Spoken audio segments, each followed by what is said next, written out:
3 hearts waiting.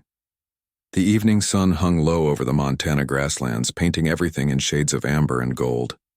Catherine Hayes stood at the fence line, her leather satchel held tight against her blue dress. Behind her, the stagecoach that had brought her from town was already turning back, leaving a trail of dust that glowed in the fading light. She had traveled 3 days to reach this place. 3 days of rattling coaches, dusty roads, and second thoughts that grew louder with every mile. Now she was here, at the edge of a ranch she had only seen in a photograph, about to meet a man she knew only through letters. Catherine was a schoolteacher from Boston. 28 years old, practical, educated, and entirely alone in the world. Her parents were gone. Her sister had married and moved to California. The tidy schoolhouse where she had taught for 6 years had closed when the town's families moved west, chasing new opportunities she could not afford to follow. When the advertisement appeared in the matrimonial newspaper, she had read it 3 times before allowing herself to consider it seriously. Widowed rancher seeking correspondence with educated woman for possible marriage. Must appreciate frontier life and simple living. She had written to him expecting nothing, but James Thorne had written back with words that were honest and direct. He did not promise luxury or ease. He described his ranch, his work, his solitude.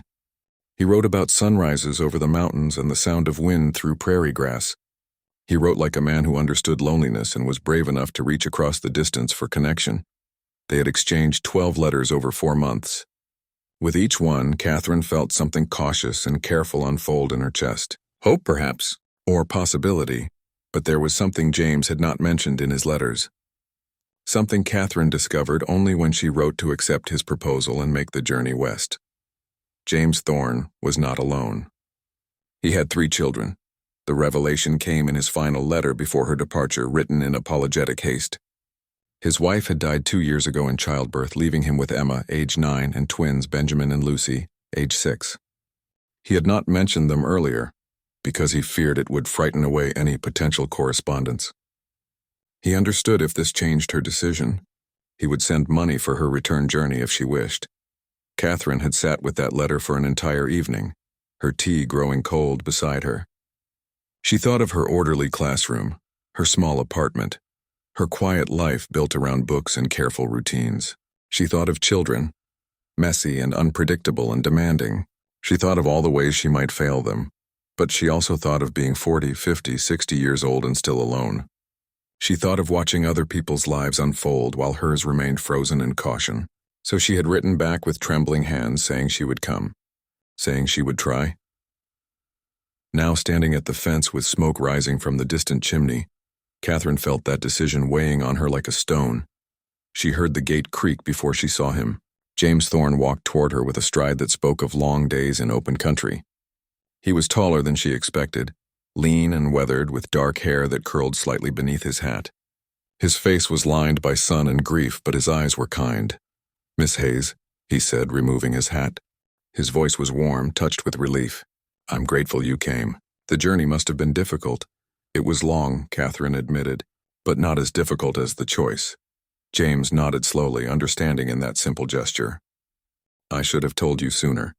About the children, that was cowardly of me." "It was human," Catherine corrected gently. "We all hide our complications until we must reveal them." A small smile touched his face. "You're kind to say so. Come, let me introduce you properly. They've been waiting by the window for an hour."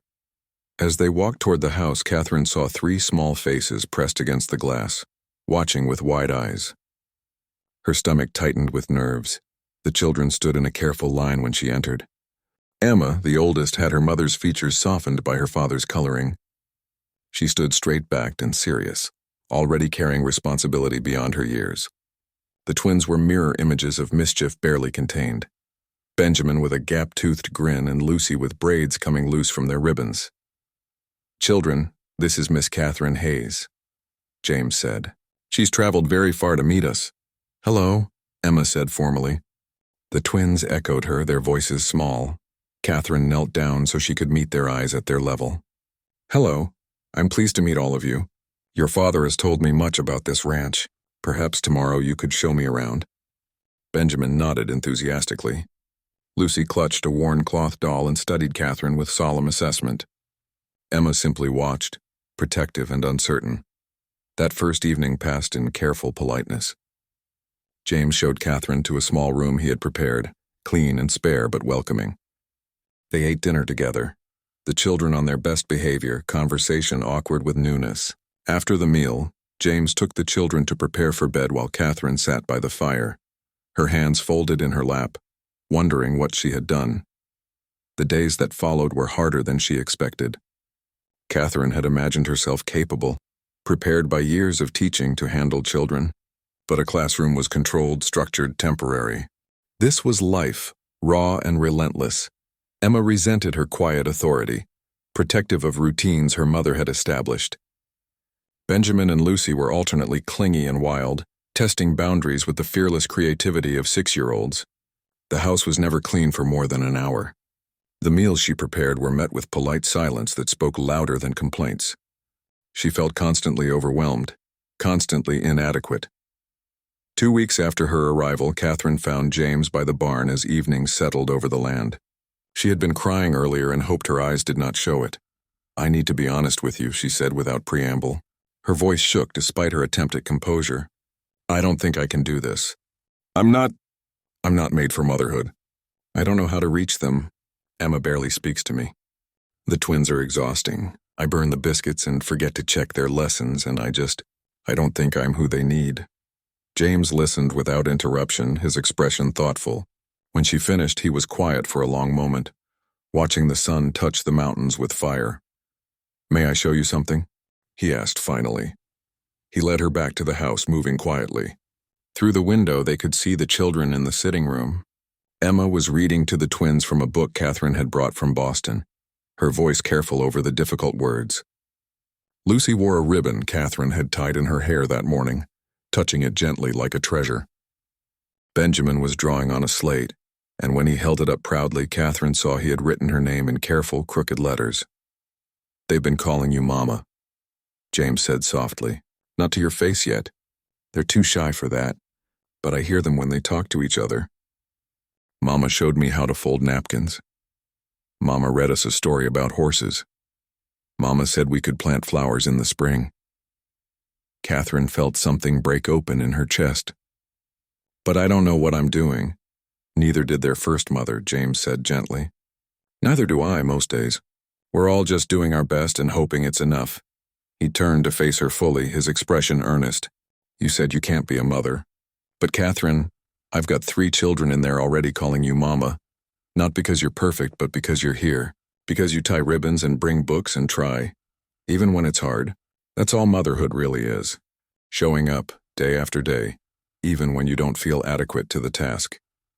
Catherine looked through the window at the 3 small heads bent together in the lamplight. Emma's protective stillness, Benjamin's enthusiastic chaos, Lucy's watchful tenderness. She thought of all the moments she had missed while drowning in her own inadequacy, the small hands reaching for hers, the tentative smiles, the way they waited for her approval like flowers turning toward sun. "I'm afraid I'll fail them," she whispered. "Then you'll fail them together with me," James said. "And we'll get up the next day and try again. That's what families do." Catherine felt tears on her cheeks, but they were different than before. Not tears of defeat, but of something opening. Something like hope taking root in uncertain soil. "I'd like to try," she said. "Truly try. Not waiting to feel ready, but choosing to be present." "Is that enough?" James smiled, and it transformed his whole face. "It's everything." That evening, when Catherine tucked the twins into bed, Lucy reached up and touched her cheek. "Will you stay?" she asked, her voice very small. Catherine thought of all her fears, all her doubts, all the ways she might not be enough. Then she thought of James's words. 3 children already calling you Mama." "Yes," she said, and meant it with her whole heart. "I'll stay." "Good," Benjamin mumbled, already half asleep. "Because you're our Mama now." And in that simple declaration, Catherine found the truth she had been too afraid to see. Motherhood was not something you became when you were ready. It was something you grew into, moment by imperfect moment, one day at a time. Outside, the Montana sky filled with stars. Inside, a family came together, fragile and new and real. And Catherine Hayes, who thought she could not be a mother, learned that love makes mothers of us all.